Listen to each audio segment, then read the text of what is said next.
नवरात्र के साजल पंडाल बा, नवमी नवरात्र के साजल पंडाल बा। हे सैया जल्दी से चली, दर्शन लजिया बेकरार बा।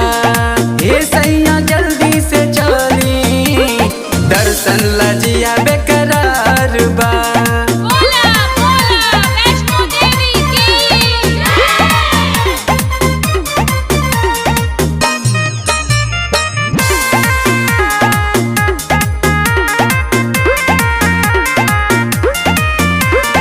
राकत बजरिया के साजल पंडाल बा, भक्तन के भीड़ लागल बहुत अपरंपार बा।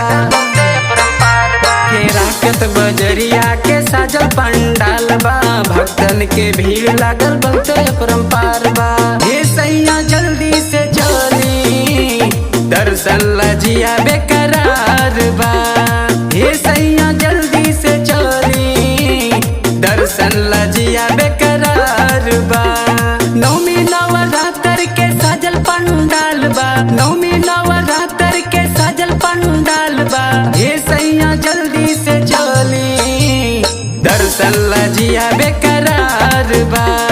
हे सैया जल्दी से चली, दर्शन लजिया बेकरार बा।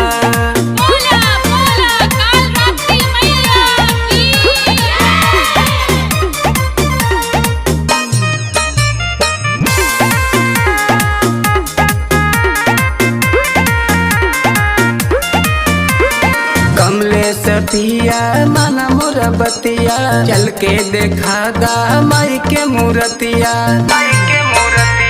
कमलेश पिया माना मोर बतिया, चल के देखा गा माई के मूर्तिया। हे सैया जल्दी से चली, दर्शन लजिया बेकरार बा। हे सैया जल्दी से चली, दर्शन लजिया बेकरार बा।